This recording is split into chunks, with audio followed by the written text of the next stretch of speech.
Understand Claude editing videos, it's like giving a blind and deaf person to edit your videos. Yes. Right. On the videos. Which are 200k, 100k. We've had about 4 videos now over 100k. Literally something that would cost $3,000 a month. It could cost also $10,000 to be honest. To clip. Right. The thing with me is I don't always read what it says. How do you feel about that? Because it's basically gone off written you a thought leadership post. It's the opposite of what you actually think. Okay. It's gonna take a lot of jobs, and but yeah, it's all about mindset. First, the more you fuck around, the more you find out. I like to fuck around. I find out a lot.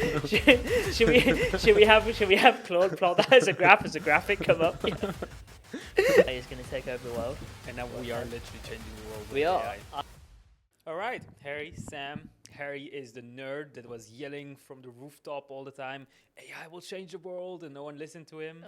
And you were using it yourself, right? I know, right? I was deep down in my basement on my computer saying it was going to change everything, and finally people are starting to wake up that AI is going to take over the world.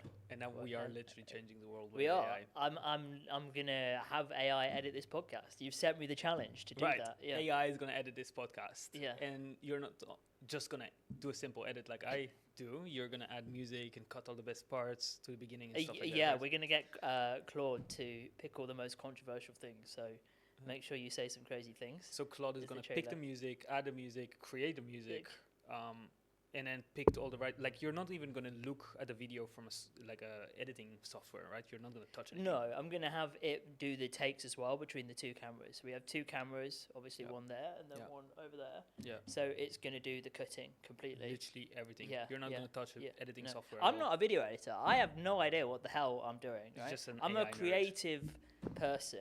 I would have loved to have been a video editor, but I don't know how to use Premiere Pro, or I don't know what color grading is or anything. Good. Yeah, and I know AI, and I know AI knows what it's doing. So, but you know what you're doing as well, because you are getting hundreds of thousands of views just by doing exactly what you spoke about. Let's go into this little bit of a backstory. Yeah.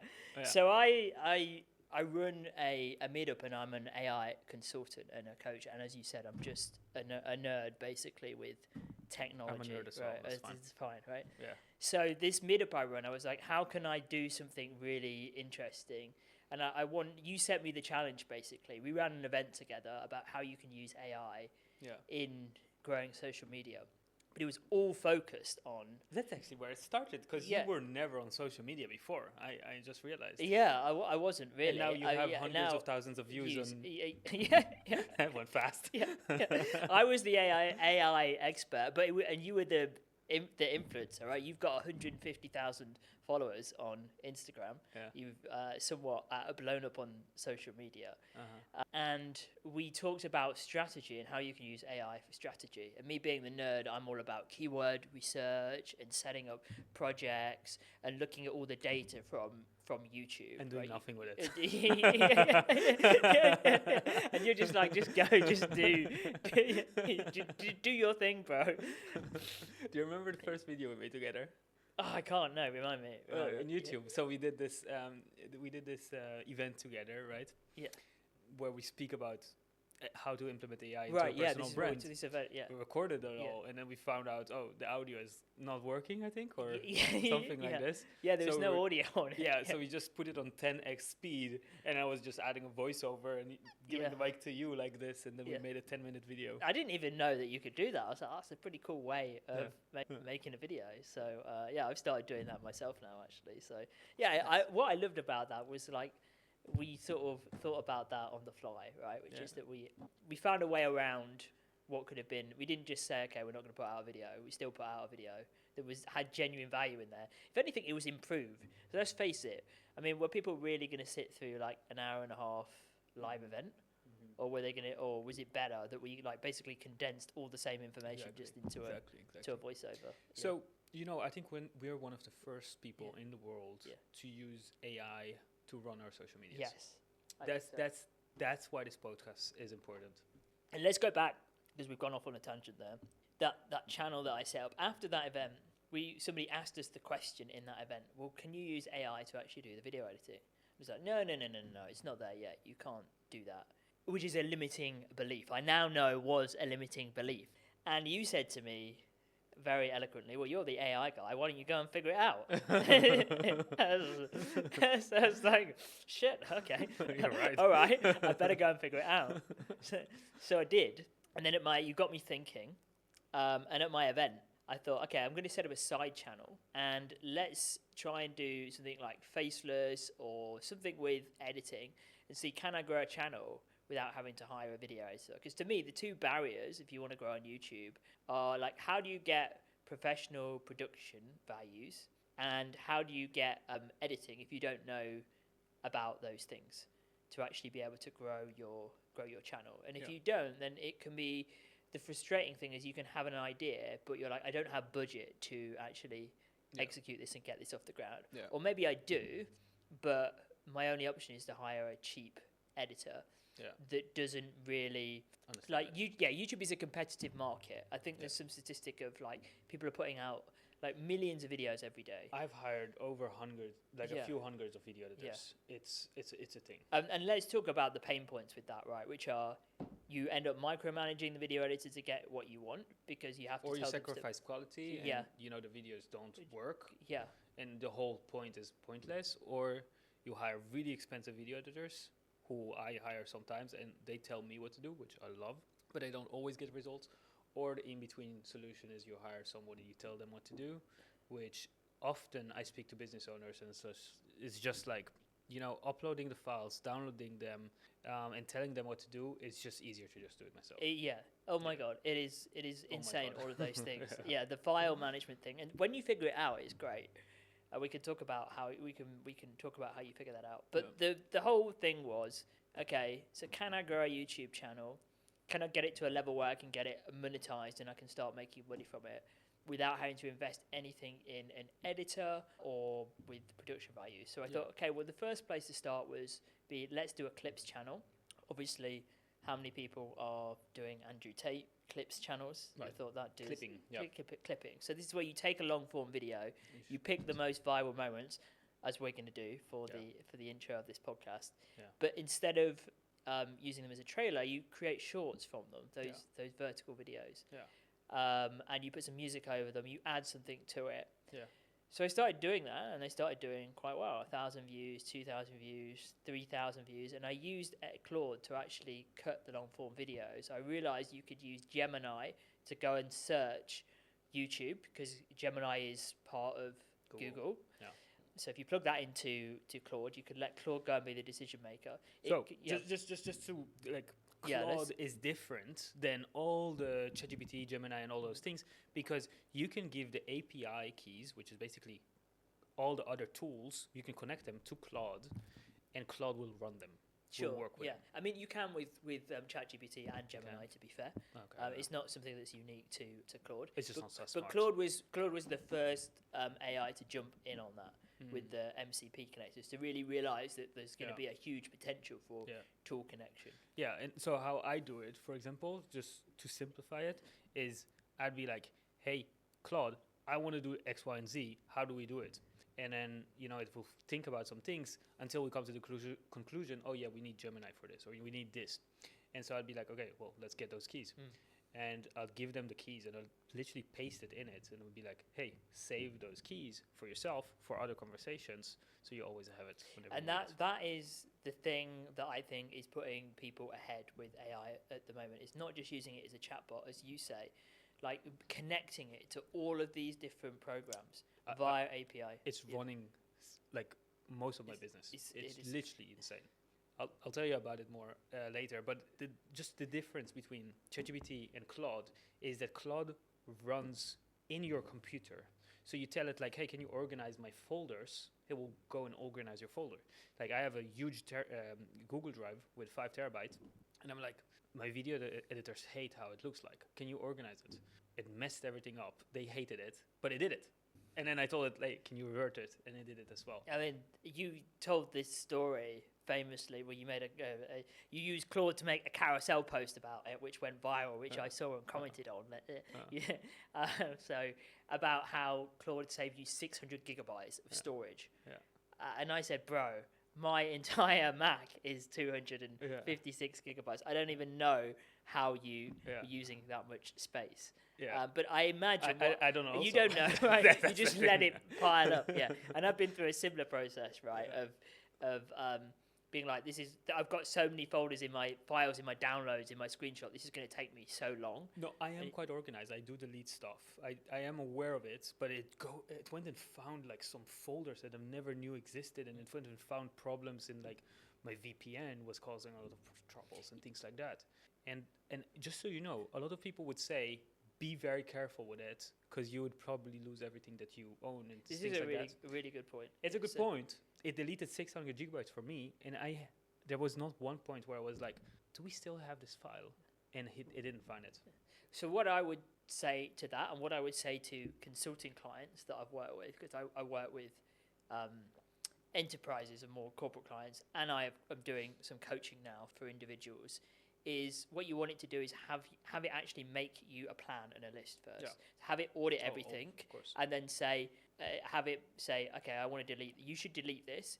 You should keep this, and you should consider deleting that. Yeah. And then you just tell it to execute the plan. If you just tell it to go off and do its own thing, then you run the risk of it deleting some pretty serious stuff.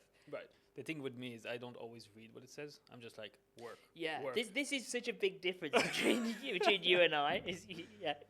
I've seen the way that you operate with it, right? That you're just like, just do the thing. Just get it done. And I'm all about going into the weeds. I'm like, well, why are you doing that? What software are you using? And it infuriates me sometimes, but also I think it's good that when we sit down and we work, that we have these different ways of working, because I feel like we learn from each other about. True. Like you like whip my ass sometimes into actually doing stuff, like with the video editing. Yeah. It's like, don't go and spend 20 hours like trying to figure out what it's actually doing in the back end, actually execute. And I feel like sometimes I help you actually understand the logic, so then you get to the result quicker because you've put in the time to understand it. Yeah. It's a bit of a balance. I just like, hey, just do it. Just get it done. And he's like, yeah, but I don't know this. I trust you. Just do it, Yeah. And you're like, the opposite. Yeah. Yeah. Shall we go back to the video editing? Yeah. Let's talk about what we actually do. How does it edit videos? Yeah. That's a really good question. So largely what it's doing is it's using something called, it's doing two things. First of all, it's getting the transcript of the videos, getting a really, really precise transcript. With Whisper, right? With Whisper, exactly. Yeah. So what we do is, with this video, an hour and a half, we're going to tell it to go and edit the video. And in the SOPs, in the skills, right? So Claude has skills. Yeah. And a skill is basically a set of instructions. First you do this, then you do this. So the first thing is go and understand the video. Transcribe it. So it will go and listen to the whole video with Whisper. Now, it doesn't mean that it will take an hour and a half. It does it in a different way, right? Yeah. So there are two ways of running Whisper. You can run it on your local machine. Whisper, I believe there are some open source softwares. But Whisper is OpenAI, isn't it? Yeah, I might need to be corrected on that. But certainly the way that it runs it doesn't use any API tokens when I run it. It runs it locally, open source. So it might not be official Whisper. It might be. And there are different types of Whisper. And you have Gemini as well. And you have Gemini as well, which can take the transcript directly from a published YouTube video. So that's another really smart way. Gemini also knows how to listen, doesn't it? Yeah, Gemini can see and listen. Gemini is multimodal in a way that Claude is not. So using Gemini as well is also another really good way of... just so you understand, Claude editing videos, it's like giving a blind and deaf person to edit your videos. Yes, right? Exactly. That's a really good way of putting it. Yeah, absolutely. Yeah. So it has to find another way to do it. So it's not always perfect. What I have found is that actually there are some third-party tools. I'm usually not in favor of so-called wrappers, like third-party tools that are built on top of Claude. But in this case, people have like refined the technique, and they are worth paying for. Eddie AI is one that's really good, but pretty expensive. And I've just found a new one called Selects, and that's probably going to be the one that I use to make the rough cut of the video, because it's so easy. You can literally give it a script or a podcast and say just decide on the cuts, and it will send you back a file. Now the reason I'm going to do that is also because this will also run in their servers. So their tool runs in their servers. When you run these tools that we've talked about on Claude, Whisper, they're running on your computer. So if your computer is somewhat old and antiquated, then it's going to take a long time. Your computer might heat up. So that's also two things that are worth bearing in mind when you do that. There is a kind of for me yesterday. Yeah. Like for me, it's editing videos every day without even notice it. So this is how powerful it is. It goes into my YouTube videos and into my clients' YouTube videos. It automatically downloads them every day. I don't even notice it's happening, or every week. It downloads them, clips, so transcribes them, right? Chooses the right parts, clips them, adds text hooks, adds captions, and then uploads them through Go High Level, which is my CRM, which is connected to all my social media channels, and then it schedules them for every day. It posts 5 times a day. Literally something that would cost $3,000 a month. It could cost also $10,000, to be honest. To clip 5 videos a day, it does that right now. Yeah, exactly. And you're exactly right. That's what I've been doing to grow this channel, which is now at 6,000 subscribers 1 month in. That's not the impressive part at all. Yeah. Who cares? It's the views on the videos, it's the right? views on the videos. Which are 200K, 100K. We've had about 4 videos now over 100K, I think, of clipping, and then others that are 25K, 30K. So about 50K is the baseline. The best performing is... You have no clue how long I've been trying to get views on YouTube. It's been such a struggle. And I've been paying, 3 days ago, I paid someone $800 to help me with that. I think it's a combination of things. It's tapping into the virality, the topic that people actually want, the keyword research, and also, like, I can distill it down to 2 things. All YouTube cares about are 2 metrics. The CTR, that's the click-through rate. What does that mean? That means the thumbnail and how many people are actually clicking on the video from the thumbnail and the title, the packaging, and then the view duration. Yeah. So, okay, the people that have actually clicked on the video, how long are they staying on the video? Well, the thing, it edits videos with FFmpeg. Yes. Right. Yes, absolutely. Yeah, you got that right. Which is, what is that? That's an open source, essentially. It is kind of like a standard. I think it stands for fast forward, and MPEG is kind of like the sort of file format. And it basically uses code to layer over bits of the video. So we have that. Yeah. So by the way, I did edit videos. So 2 days ago, I did this video shoot. Right. I paid someone a lot of money. We recorded a lot of footage. And I told it, hey, go edit all this video and put things on it. And it went and took like 20 or 30 videos and clipped them together. Yeah. Now, it didn't do it good yet. But I'm always like, hey, improve it. Exactly. And you really have the right attitude. A lot of people that I see, including myself on this, sometimes will run once and then say, this can't do what I want, and leave it. Rather than trying to understand, okay, why has it not done that? What has it done wrong? And can I instruct it to actually get a better result? And that's what you should be doing. You perfect it until you end up with the right result. And you can do anything that you want. Yeah, and then when you manage to make it work, you ask it, hey, okay, now you figured it out. Can you remember this for next time using a skill? Update the skill. Exactly. That's exactly right. Once it's figured it out, you basically bank that knowledge in a skill. And then all you have to do is press the slash, you said it was a slash command, and select it, and then it will run on point every time. So the first point is it transcribes the whole video to understand what's good, right? Then, for me, it would go and decide what is a text hook that we can add. So it always use my font, which is Betterfair, and it uses a white background, black text. It chooses a part where it's not covering the face. So all those mini decisions that a human editor would need to do, unconsciously almost. And then it would go and decide, okay, what do I clip out of it? And I need to turn it from vertical to horizontal to vertical, right? So it does that, clips it into, the first time it clipped things for me, it would do something for 5 minutes. I would need to explain to it. No, like it's for reels. It cannot be longer than 90 seconds. And so, okay, all of those things it added to the skill, right? And then it uses FFmpeg. Yeah, FFmpeg, which is a software you can't see. It's just on the background. It's just code. Like I've seen those influencers that use different softwares where you can see what it does, kind of. But with FFmpeg, you can't see anything. I heard it connects to Adobe, edit the videos in Premiere Pro, for example, which I don't have. Yeah, exactly. And The beauty of all of this is a lot of these things. Remotion is another one, which we'll come on to talk to. Right. A lot of them are like all sort of open source softwares, like basically pieces of software that are like widely available.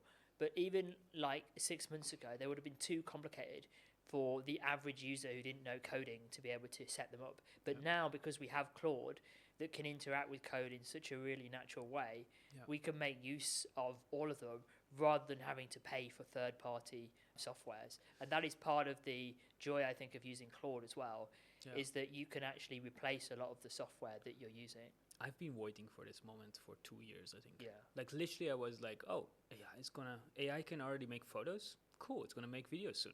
And I literally waited 2 years thinking tomorrow I won't need to pay my video editors anymore. This is the last time, but it kept going on.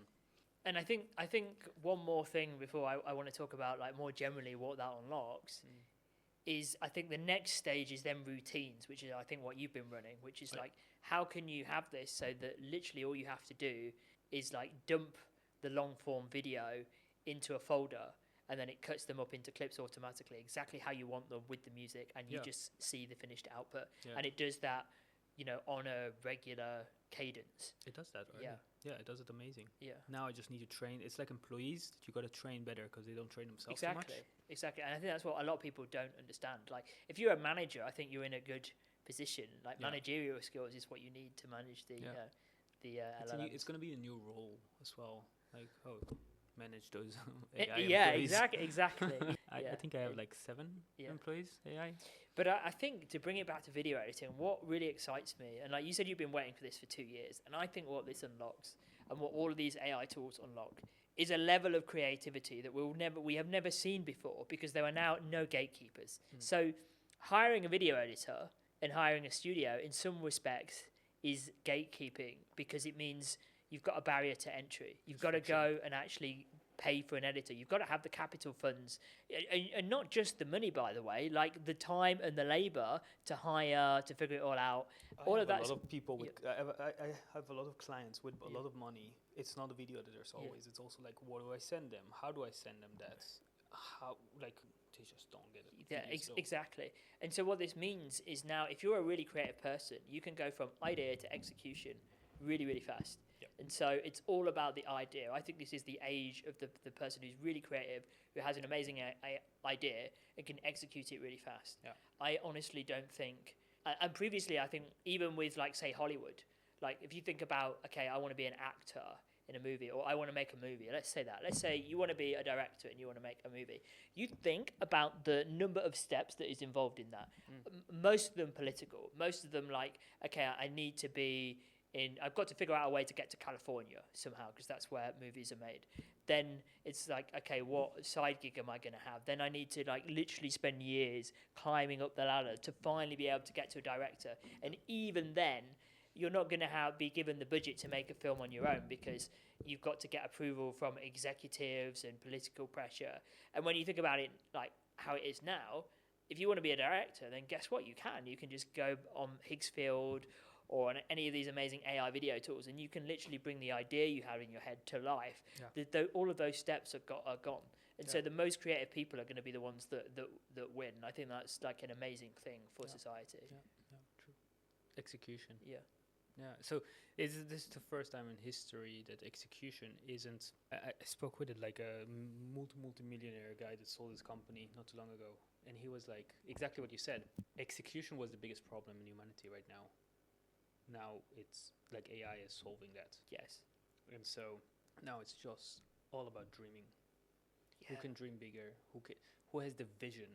Who is the inspiring vision? Exactly. And that's why like I take exception to people who say, AI is going to take people's jobs. AI is a net negative to society. I really don't think that it is. I just think people are not thinking big enough. You think about what this unlocks and what more we can do, what more ideas we can bring into the world with it.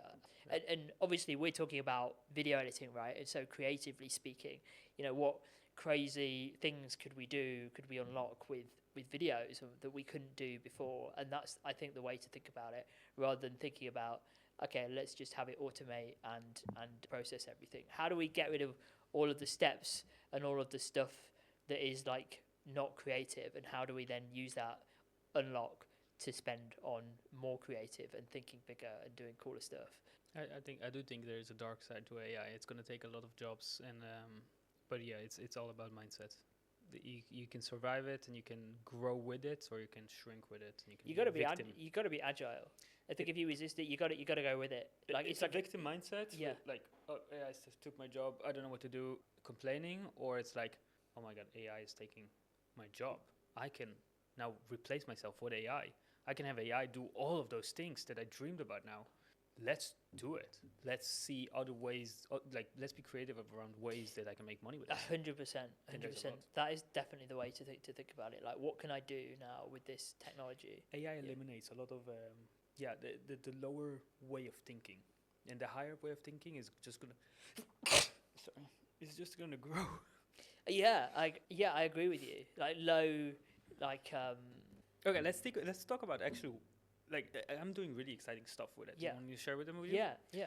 So, okay, I teach, right? I have a big personal brand. And so what I do is basically my job is to teach people. So I record all my teachings, right? All my meetings.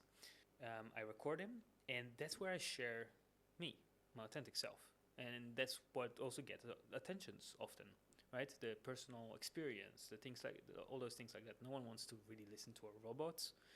We want to listen to personal experience, to results, things like that. So I would share those things on real life, on a podcast here, right? And then all of this going to be dumped into AI, right? So we're gonna upload those videos to AI, and then AI is gonna be like, okay, this is a piece of content. This is what I'm gonna do with this piece of content. Right. I'm gonna edit it, but I'm also gonna store all the transcript because this is gold. And then it's gonna go and clip it into short form videos and post it on the clipping pages. But and the best performing videos from the clipping pages are gonna be also tested on my Instagram. So I gave Claude API for my Instagram, and it's posting trials there, 7 trials a day, right? So it's not really risking anything for me. This is 7 trials a day. Yeah, so real trials. Yeah. Real trials. So none of my followers see it, so it's just testing stuff, which is awesome. And then not only that, I have agents. One agent that's running my LinkedIn, the other one is running Facebook and things like that. And so I never check Facebook or LinkedIn. But suddenly I open Facebook and I see a post with 1,000 comments. I never read it. I never wrote it. I never did nothing with it. And so it takes all of my database, all of my meetings, and it makes posts from there and all my YouTube videos. And I think what's really cool about that is some people might say I can literally die. Yeah. Some people might say this is crazy. Why are you doing that? Like, you're not having any oversight of it. But in a way, they are your unique ideas. Mm-hmm. They're just being transmitted into a different forum because it starts with the podcast. It's literally like employees. It starts with you speaking, but you've got a social media manager who's taking notes and who's doing it. But what you're not doing, which a lot of people are doing, is just saying, okay, AI, write me a social media post and posting that. Because that doesn't get traction. That is what's inauthentic. But what's authentic about this is that it comes from you speaking. It's just being turned into a different medium. It's like a tree, I see it. Yeah. If you have no roots, which for me the roots is the data, right? All of my transcripts, all of my YouTube videos, all of my meetings, how I talk, like it's all the training. Because AI is trained by itself, but then if you just tell it make a post, then it's just like a tree that's gonna fall. Yeah. Do you see what I mean? And not only that, then I have another AI that looks into all the the engagement and all of those things, and it decides, okay, this is a direction that people like. This people don't like. Don't engage with. Let's do more of those. Yeah, I have exactly the same running as well. So it's improving. Yeah, exactly. I have all of mine is in Obsidian. I have a second brain, so I have it go out once a week to the back end of YouTube and gather all the data and all the stats and update a markdown file in Obsidian. And it uses those documents to then inform what ideas it's going to come with next. I can literally die, and my company and my social media will keep running unless someone shuts down my computer. Yeah. Well, I mean, we could talk about that in a minute. How you can solve that issue, but also, I feel like at some point, if you do die, you will run out of things to say. Right, the backlog will just empty. No, it's fine. It's gonna publish more stuff. It's gonna find and improve.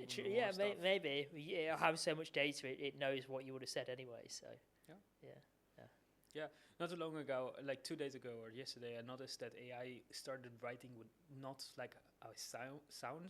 So it was like I'm using Claude to run my social media. You don't. And it's not really how I speak. I don't speak with this Yeah, ego I find this, kind of thing. Yeah. So I was like, bro, this is not how I speak. And then I told it to go into all my YouTube videos, see exactly how I speak. Also, and make a pattern out of it and make rules for itself. And I told it to go research what are the most attractive ways people can speak and write, right? What gets the most results, Mr. Beast style, things like that. And it combined both of those, and now it has a set of instructions on exactly how to speak. Yeah, LLMs are pattern predictions machines. So what you put in is what you get out. So if you don't give it clear enough guidelines, then you're not going to get the results you want. And that's why everybody's content sounds the same, because they haven't done what you've done and actually gone out and asked it to find the styles that you like. So I want to check my Facebook and see if I get more. Actually LinkedIn. Like suddenly I see like that my Claude is engaging with my friends on LinkedIn. It's like leaving them comments. And they're replying back. How are you doing this? You know, LinkedIn is so hot on banning people for automations. Have you just given it your API key? No, it doesn't say via Chrome, I think. By what? Chrome. I don't know. Chrome. Google Chrome. Oh, Google Chrome. Chrome, yeah. Chrome. Yeah. Okay, so it logs in via Chrome and does it. 8 notifications. Okay. Here, someone reacted to my post. Oh no, someone else. Yep, I got a new follow that I don't know at all. It's great. Like my LinkedIn has been growing since I gave Claude. I don't know if we can see activity.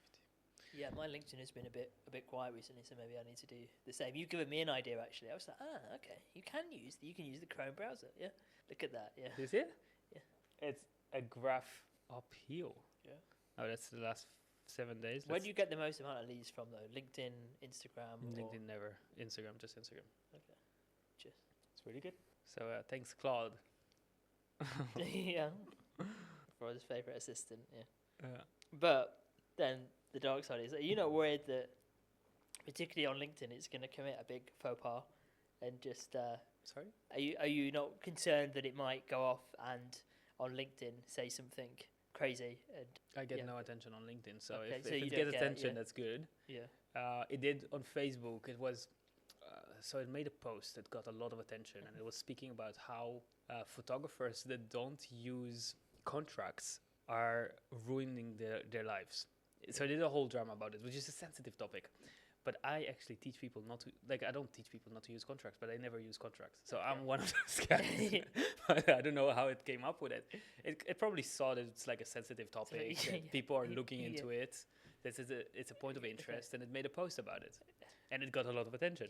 But so how do you feel about that? Because it's basically gone off, written you a thought leadership post. It's the opposite of what you actually think. Oh, I'm fine with it. You're just like, okay. If it gets attention, okay. Fine. So your main metric is just get attention. Yeah. No. I did tell it like, hey, bro, like this is not me. Right. Like, what's the core problem here? Like, you did not listen to my Phantom recordings, right? Yeah. Because I never said that. Yeah. But for you, you're okay with just letting it run and then you course correct it as it goes along. You're not trying to micromanage it before you do anything. I'm not. You just want to execute, and if it makes mistakes along the way, then you just fix it as you go. Yeah, it's fine. Which is a pretty cool mindset, really. To have, mindset, exactly. Gotta let go. Well, I mean, the other side to what you're saying is reputational risk, and what is the point in putting out a post if it's going to say the opposite of what you want? Is the reputational risk so much that you might as well not do it? And your argument is no, you might as well just do it and course correct. But other people would say, no, I'm not gonna do that. I'm gonna figure it out. Have Claude figure it out first. The more you fuck around, the more you find out. I like to fuck around a lot. And I find out a lot. We're just gonna plot that as a graph. should we have Claude plot that as a graph, as a graphic come up? Yeah. So I just like fuck to around, fuck around, find out. I'm like all. You're gonna use Remotion to have that as a graphic come up on screen. Yeah. Are you gonna do it? Yeah, I'm gonna do that. Okay, let's go. Yeah. The more you fuck around, the more you found out. And I like to be here to test the shit out of things. And that's why I'm one of the only people, I think, who gave Claude full access to Instagram and all social media. And it's doing a really interesting job. Yeah. By the way, I found out, I fucked around and I found out that on Facebook, the best performing posts for me are 100% text. So you don't even need to post videos. So, I mean, that's another really cool thing as well. It's like the effort to like. This was a big realization for me, because I always thought like, oh, you gotta like put all the effort and do videos and like make it as easy as possible for people to consume stuff. Like AI will never do that, but now AI is just doing text and it's working much better than videos. Wow. Yeah. It's mind-blowing. I mean, I suppose like. I'm doing the same as what you're doing with my side channel, right? Which is that like, okay, I was essentially fucking around and I found out and it worked. So I mean, So maybe there's an argument that I do that with my main channels as well. Gotta fuck around a little bit more. Yeah. You find out. So yeah. I mean, that's the purpose of living. I think learning or finding out. Yeah. I guess. I mean, you kind of want to avoid mistakes as much as possible, I suppose.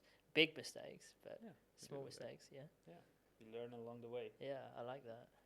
So what more are we doing with AI? Oh, I actually am doing something really fascinating. I'm having Claude in my DMs right now in my Instagram.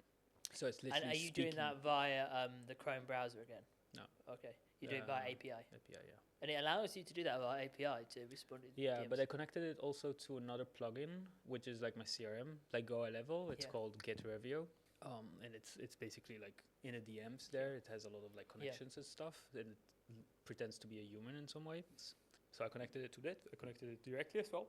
And now it's basically creating a backend CRM where it looks into people I had meetings with, people I spoke to in the DMs, and it connects everything, and it looks into their profile. It can give them feedback on their profile, which this was my big dream for a long time. I wanted to have an Instagram which actually helps people in the Instagram, right? So it's like people who see my post, they would go and comment on something. There's an automation that will send them a message. Then there's Claude that will go and send them a personal message like, hey, I see you're in this niche. You got a lot of potential. Are you open to any help with your content? Because I have a lot of ideas for you. And people are like, yeah, please, I'm open. Yeah, tell me what do you have in mind?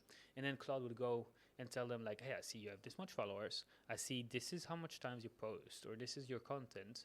Like, we can improve on this and this. And people are like, spot on, man. This is like, yes. It's fascinating. Yeah. It's booking me meetings and it's getting me clients. It's crazy. Absolutely. Yeah. Like, I need to do the calls myself. Yeah. But often I tell people like, hey, you actually spoke to AI. Yeah, I mean, it's interesting, and it knows better than you do what works, because clearly it's working. It's growing yours in some respects. Yeah. If you gave it the right data, it knows. Yeah, it actually came up with a brilliant hook or first message to send people. Hey, are you open to any help with your content? Looking at your profile, you have a lot of potential. I have a lot of ideas to share with you, or something like this. It sent this to a lot of people, and people really engaged with it. It was brilliant. Yeah, that's amazing. Yeah. It's interesting because I think I should do that for Instagram, because I'm a YouTube boy. We've talked about this before, right? I love YouTube. Yeah. I love consuming long form content, and I feel like I understand YouTube. Yeah. I don't understand Instagram. I just find it like so difficult to get attention on it. I'm like, why am I even bothering? Why don't I just give it to Claude and see what it can do based on what I'm doing on YouTube?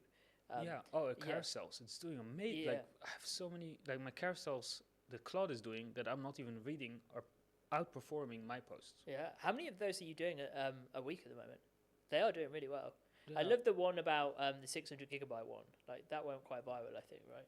Yeah. Yeah. Shall we see get it? Get it up, yeah.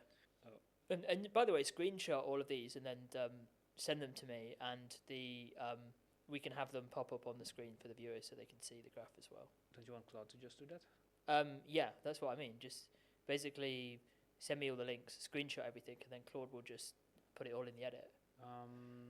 Okay, this is the one. It got 2,970 comments. Yeah, that's crazy. And it took this screenshot, which is not really a screenshot. It's like just HTML, I think. Yeah, it's like redesigned it. Yeah. What I teach is my principles of getting attention or getting results with social media, and I force it always to like add visual stuff. Like I think based on research, people engage the most with visual stuff, so they want to see stuff, and so Claude always likes to take the easiest route for him. So I'm like, no, you got to use visuals. Yeah. I noticed that as well. We'll always try and like use the least amount of visuals possible. Yeah. I will do the most basic thing, and you have to really be strict with it. So here I'm forcing it to make visuals. So it's basically showing like before and after of my hard drive. Yeah.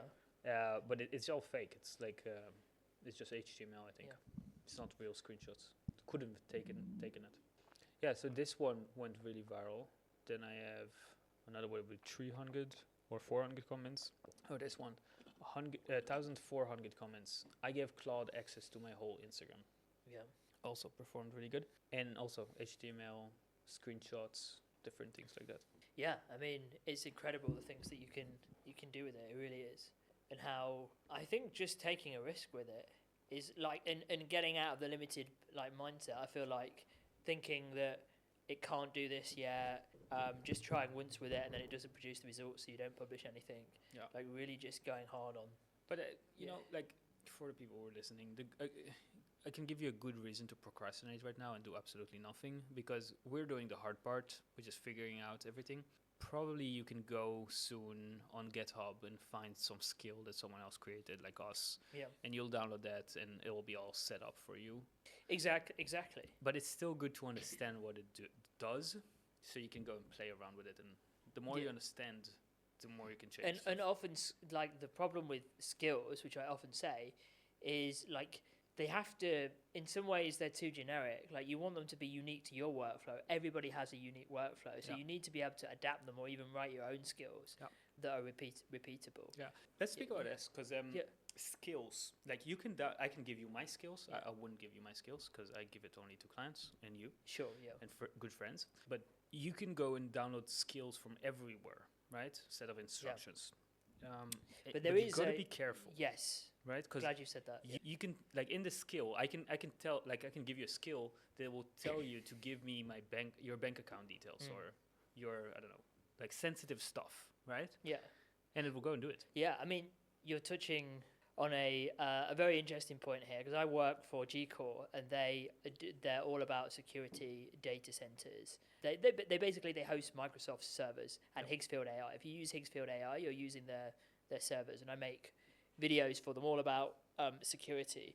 And one of the big issues with skills is that they can contain malicious prompt injection, which means if you download them, they could be a huge file, a text file, and then somewhere in the middle of it, maybe really small whiting, or maybe they've whited it out, is a prompt for your Claude to basically say, send me all my data.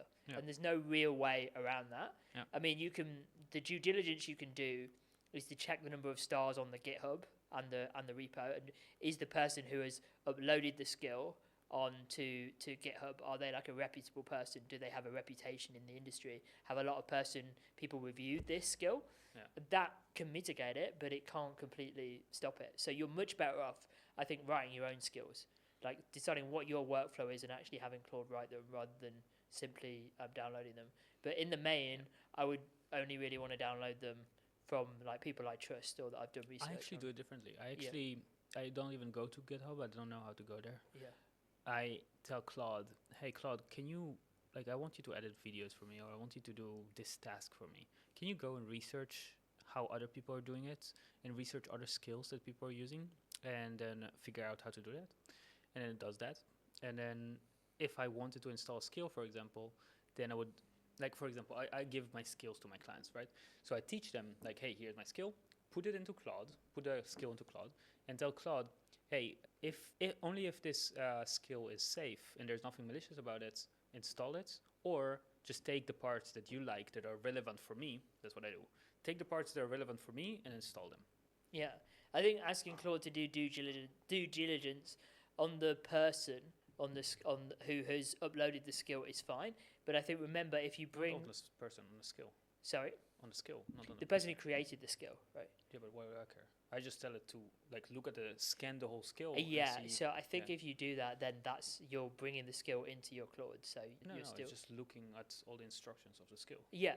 But if you bring the skill itself, I think into Claude, you can have some issues with that. Oh yeah, don't do that. Yeah, exactly. But yeah, looking at the way that it's that it's done it online and then reconstructing it. That's really smart as well. And adapting it for your workflow as well. You got crazy results. Yeah. Hundreds of thousands on YouTube. How do you do it?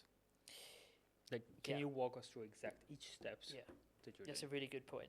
I think YouTube, it cares about only two metrics, and other people have said this as well. The click-through rate. Yeah. What that means is the number of people that your video has been shared to versus the number of people that have actually clicked on it. Right. So in essence, what that means is the thumbnail and the title, the packaging. So how many people have actually clicked on this video, and then the view duration rate. That is the amount of time that people have actually spent on the video. So if lots of people click on the video, and then YouTube sees that no one is staying around to watch it because you haven't kept their attention, then eventually it will just get lost. Right. If you can nail both of those things, that's how you get attention. So you get a really impactful thumbnail, which, by the way, you can make with the new GPT image generator, like way better than a designer, like crazy. You don't need to bother with that anymore. I'll show you. Well, we think we should both show some of our thumbnails, and the thumbnail for this one I'm going to create, so it should hopefully get some attention. Yeah. And there's a whole art around that, which is like, what's the disconnect? What is the curiosity gap between the title of the video and the text that is actually on the thumbnail? So you want to create this like curiosity. So you give a title of a video, and then you put maybe one or two words that's actually text on the thumbnail that makes people think, what the hell is the relationship between these two topics? And if you can nail that, and you can nail the visuals as well, so they're really impactful. Yeah, absolutely. 4 days ago, I did a podcast here with her, and it created this ChatGPT. So these are some of the thumbnails, the results that I've got. I think these are really eye-catching, actually. Where are we? It's my third podcast today. Wow. How are you feeling? Tired. Yeah, I can imagine. So let's see. Yeah. Can you walk us through the exact set of instructions that you, like exact steps from like, how do you make something that gets so much views? Really good question. How do you make something? So it starts with the keyword research. And how do you do that? How do I do it? Yeah. So for me, it starts with the keyword research and trying to figure out what is actually trending. So I asked Claude, go away and search YouTube for me. And I have the API to YouTube. So when you connect the API to... You mean Gemini? Both. I have the API direct to YouTube, and I have Gemini as a backup. If you have the direct API, I think you can also search for what's trending as well. Yeah. I use that, and I see what's trending, what have other people put out in this niche. I also sometimes use vidIQ as well to see where we stand. Okay, give me examples. So, for instance... For you? Yeah, for me. Yeah. So this channel I've set up is a little bit like about royal scandal, right? So I'll look at what is trending in the news, and I'd see that Jeffrey Epstein, when the Iran war started, was trending month on month down. Because the Iran war had started, everybody had kind of gone off that topic. But then, like, Prince Andrew was, like, trending quite up. So it didn't make sense at that point to do a video about Prince Andrew and Jeffrey Epstein, to tie them together, because nobody was talking about that. But it would make sense to do a video about Prince Andrew at that point. So Google tells you exactly what people are looking for. vidIQ will tell you what's trending month on month. So if a video has, if a topic has a high degree of search volume, so that tells you how many people are searching for it, but relatively low competition, that is a keyword, or that is a topic that you want to target. If a keyword has very low volume, usually it's like less than 750 people are searching for it a month. So what do you look for in what's it called? vidIQ? Yeah, so you're looking for a video where there is a high degree of search intent that is growing month on month. So what do you type for? A lot of people are searching for that topic. Well, around the topic, around the niche that you're interested in. So let's say you want to put out a video about personal branding. Yeah. Personal branding is obviously a huge topic. If you search personal branding, I would hasten to guess that there would be a lot of people searching for that, but there's going to be very high competition because a lot of people have made some really, really good videos. So what you're looking for is a niche that you can plug into where a lot of people are searching for it, but there's not that much competition, or the other videos that have been put out are really not very good. Maybe their thumbnail is poor, maybe the information is bad, maybe they've just filmed it on their iPhone and you can level up in production values. Maybe you have more authority to talk about that topic. That's where I would start as an idea. then I would want to shape the thumbnail. So I'd want to look at the thumbnail and I'd want to think about, okay, what is a title and an idea that is going to get eyeballs and going to get attention? And if we can nail that, then I want to start crafting the actual video. What clips are available in this case to actually put the video together? And then I'd have Claude go away and make those. I'd have Claude make 4 drafts of the thumbnail. I'd go back and forth with Claude until I found a curiosity gap. That's a title and the words on the thumbnail and the images on the thumbnail that creates some curiosity and some interest. It's like a concept in thumbnail design. And once I nailed all of that down, then I would start making the video. Then I would start having Claude go away and find the clips, have it go away, maybe find 7 or 8 different podcasts, long-form podcasts, and put them together. Maybe I want to put some voiceover or some commentary in them, so I'd want to have it script that as well. And then I'm looking for like a 30-second hook. So of all of the videos that it's clipping up, what is like that little sound bite that is going to get people really interested, that we can put some dramatic music over at the start, a little bit like a mini trailer. And so then I have it stitch all of that together. So you take other people's podcasts that you don't know and you mix them together. Yeah. So often, in this fuck case, around and find out. yeah, exactly, right, exactly, yeah. In this case, this guy, I had permission of him. I had permission of this guy. Whoa. And at the beginning? At the beginning, about 2 weeks after I started posting. Okay. So Yeah. you did it. So I did it. Yeah. I reached out to him and he was like, "Yeah, you can. You have my permission to do this." So this guy, his name is Andrew Lowney. He's like a royal biographer, and so he goes on all of these chat shows and all of these podcasts, and he clearly feels that he's just going to do like all of media. But when he goes on these podcasts, they often meander around different topics.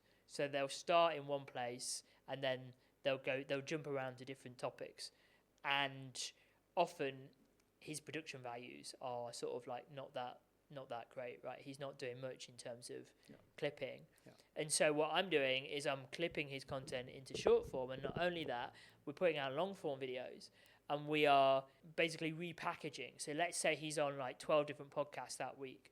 We could clip together everything he said about Prince Andrew, everything he said about Ghislaine Maxwell, and then stitch it together in a really interesting, exciting way. So it's like bringing his ideas together in a new way, and then you can put some commentary over them, some visuals, some voiceover, get some B-roll going of different things that he's talked about.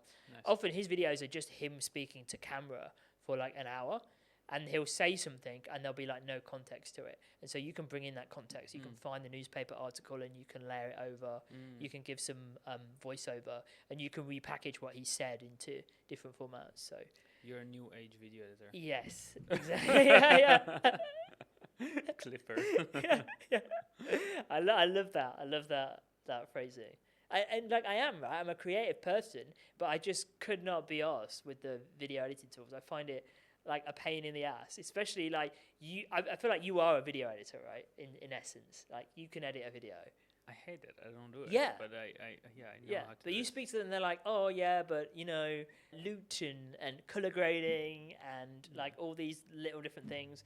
And like it drives me up the wall because I don't care about that. How did you become so British suddenly? It drives me off the wall. Oh, it drives me off the wall.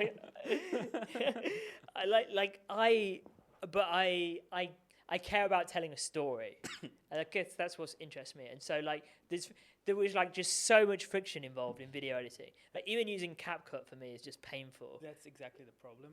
With working with video editors often, because they just don't understand the big picture of like you gotta like what I say needs to be interesting every single moment, and I need to remind it to them all the time because they focus on the music, on the B-roll, on the all those things. Like exactly, like all of that is about, like all of that should add to telling the story, right? Exactly. If you're just saying the same thing in music and in B-roll as you're speaking, then you're not adding to the story. You should be creating a wider narrative. Look, see, I would have been like a world famous director if I had my time again, but I couldn't be bothered to learn video editing. So here we are. Maybe I will be. Maybe I will be a director, but in the AI age. So yeah. Are you gonna? You can scale this. Like you can probably have like hundreds of accounts. Yeah, exactly. You can have 100 channels at this point and scale it. I think the difficulty, I think the amazing thing about this is, like I said, like any idea you have, you can just put it out there. Yeah. So like I'm someone who's like full of ideas, right? I write and I publish books as well. Like I had a book deal with a publisher a few years ago, and so I don't have a shortage of ideas. My mind is full of things, but like it's unlocked a whole new era for me, because with video editing before, I was like, yeah, I have all these ideas for videos, but I can't execute them without a budget and without actual effort. Now I can look around and find out. Right? Yeah. I would love you to help me. We have 20 minutes, by the way. Yeah. Okay. I would love you to help me make songs with AI. Yeah. Like that's my dream, to make music. I love it. Yeah. What do you want to create? What do you want to do? And what's the vision? Yeah. Well, I need help with the vision, I think. Okay. And I need help with everything, but like I just remember growing up listening to Eminem, and I was so driven and so inspired by him, and just speaking about his ex and all his stories and all those the Stan stuff. You know, is that one? Yeah. Yeah. For example, one of my favorite songs. Yeah. So that's one. But then Alan Watts, right? You know him? He's the philosopher, right? Yeah, he's a philosopher who inspired a lot of people, and now people are making remixes with him and using his voice in trance things, and it's beautiful. Yeah. I love it. I think it's a whole new genre that's like often music would have dumb lyrics, right? And you just listen to it for music until you realize the words are stupid, and then you hate the song. You know, one of the best songs I've heard in recent times is, you know, the song "Smooth Criminal" by Michael Jackson. You must know Smooth. Have you heard it? I don't know the title. It's like, but I'd like never really listened to the lyrics about it, and because it's really, really fast, and it's like you can almost hardly hear him. Somebody put up an AI cover of this song, and it just brought like a whole new dimension to this song. Right, they slowed it right down so you could actually hear the lyrics. And you could hear how like creepy it was, that he's talking about somebody like breaking in through the window, and all these like. It brought out like all of these things in the song and the lyrics and the meaning to it that I'd never heard before, and I just thought it was like just like so creative. Yeah. And you know what? Now I can't find it because copyright, because all of the music studios have come after people making AI covers, and I just think it's like such a shame. Yeah. Yeah, because you're making music with AI. You're doing it using what tool? You got 11 Labs Music. Yeah, that's the best one, because how much does it all cost? all of their music, just to say, it's not copyrighted. They've not used any. They're not trained on anything, so you can use it and you can be free with it. Yeah. It's included in 11 Labs subscription. So whatever you pay for 11 Labs, you get access to it. Yeah. Like I think it's $20 a month or something. So I use it to make music for shorts, and then you have Suno. Suno is this tool. It has been used to train. It has been trained on licensed music, and it's just amazing. It's just really, really good. It's like you can just like prompt an idea, and then it will make whatever you have in your head come up with lyrics for you. So you can make a whole music video with it. It's really cool. Yeah, I would love to have your help with the vision. And like exactly this, like keyword research. Find out like one guy in my industry made a song about how Nikon is a potato. Wow. Okay. And it went mega viral. And everyone is like, "Oh, you're shooting with a potato!" Like, because I shot Nikon, everyone is like, "Oh, you're shooting with a potato." So, yeah, we can find something funny like this. There is literally like so much stuff that you can do with it, and again, it just opens up a whole new world, right? Yeah. Because now anyone can put a song out. Anyone can like produce an amazing cover version of Smooth Criminal, or can put out like their own unique music, and you don't have to actually learn the instrument. You have to learn all these things, and like, a lot of people are gonna like feel threatened by that, but who cares, right? Like now everybody has the power to like unleash that creativity. Yeah. Well, I still want to pay someone to help me with doing that. Yeah, exactly. I think doing something with AI is boring.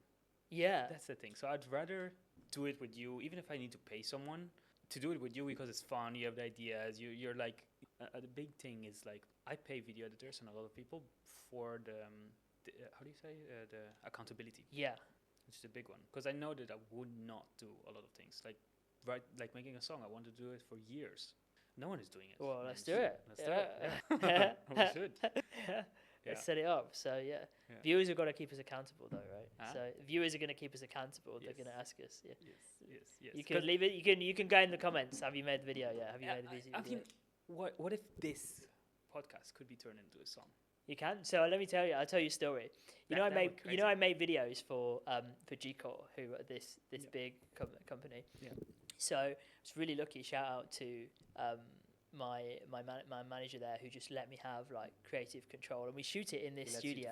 And we made like this song when I like first started to like introduce it, because it was like a show about AI news, what's going on in the world of AI news. And what I did was, it was the week NanoBanana, the image generator NanoBanana came out, and I combined NanoBanana with VO3, and I made this whole song. Or maybe we'll play it so you can hear it. And basically, it was like me in the studio, and I was like, "Oh, like wait a minute, I'm running a little bit late. Like my ride is here." And so then I like real me ran outside, and then there was an AI generated me, and I was like suddenly in a helicopter, and I like jumped out of the helicopter in a parachute. But I'd taken like the street view image of the real like headquarters of the company in Luxembourg, and then it's like AI me is like running as the theme tune is playing.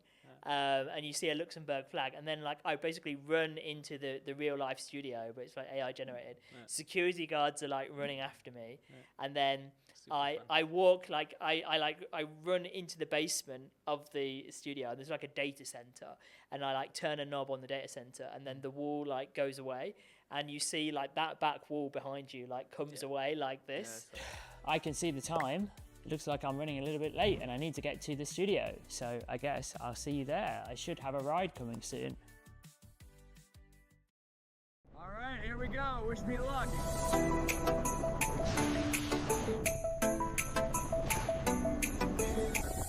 Cloud computing, inference meet, Canva and Leonardo can't be beat. GPU spinning all around, the smartest podcast show in town.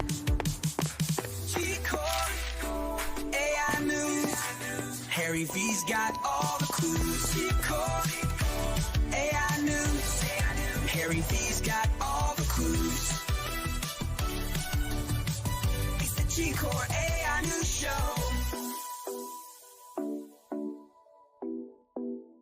And I walk through it, and it just works so well with the music, and it just like it's something so crazy that like years ago to make that, like if you had a television show, you would make that as an intro, but as a podcaster, you would never have the budget. Like imagine to film all of that, like you had to hire a helicopter and get the shots from a second helicopter of you jumping out.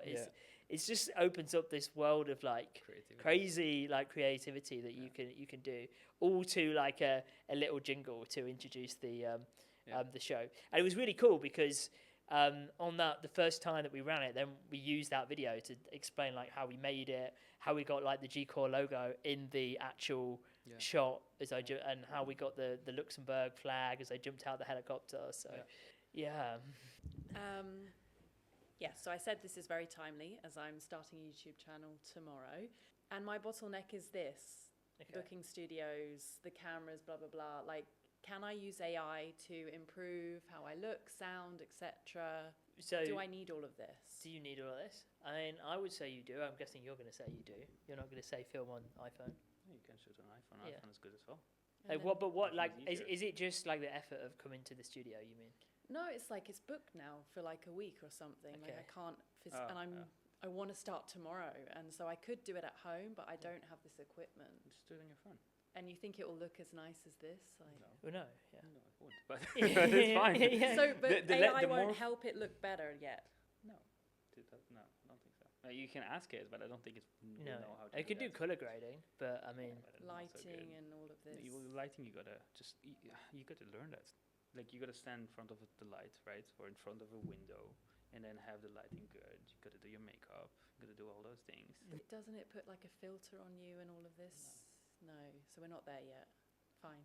I mean, you can probably use like you can probably find some third-party AI tool on Google. I mean, yes, for sure. You can just go to the App Store and go record videos with filters on. What do you think about like TikTok? Yeah. Has it, right? Okay. Yeah. Yes. I mean, what do you think about like taking a still from the studio like this, and then just recording audio with your mic, and then having AI just animate your mouth and put it on loop? I think it just ruins trust. Like if I would notice anything fake, I would.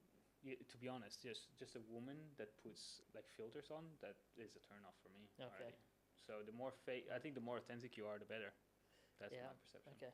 This puts you in an authority kind of space, which is nice. Yeah. Yes. Yeah, and by the way, for the viewers, AI solved one of the biggest problems, which is sending files, because it's all editing the files on your computer, which is something we didn't mention. Yeah. So I mean, I would basically tell it, like yesterday I did it, right? Uploaded a bunch, like a huge folder of videos to my desktop or to my downloads. And then I told it like, hey, here are a lot of videos. I need you to take care of it and do whatever you need to do.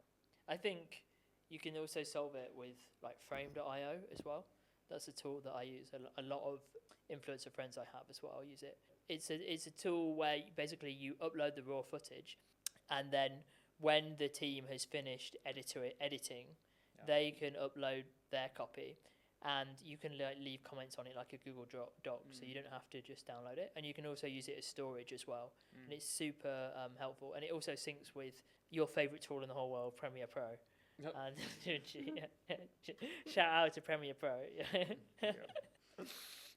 What more questions do you have? Yeah. It was a lot of information. I still feel like I need to follow the process of how I actually just get Claude to do all of this. I'm sure.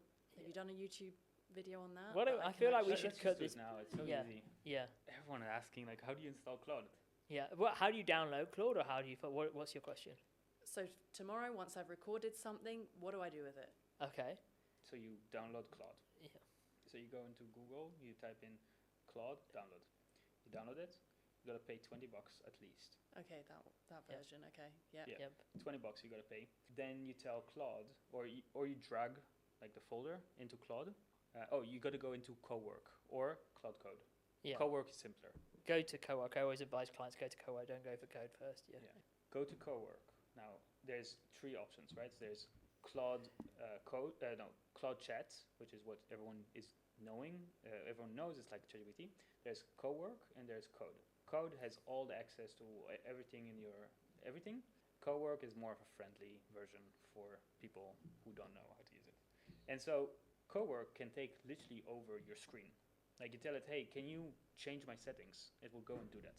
It will ask you for permission all the time, so you want to set it to like accept without asking.